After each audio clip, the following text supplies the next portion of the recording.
Yan, so what's up guys? Sa mga mahilig po dyan sa cauliflower, dito na po yung mga benepisyo. Yan, basahin nyo na po sa nasa screen guys kung paano gawin. Masarap po siya. At may mga benepisyo siyang nabibigay sa ating katawan. Yan. Meron po siyang 0.3 g fat,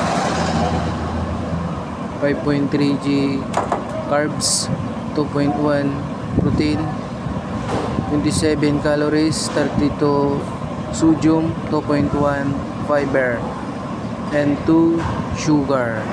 Yan guys, maganda po yan sa katawan natin. Yung mga mahilig kumain ng mga cauliflower. Yan guys, salamat sa panonood. Thank you.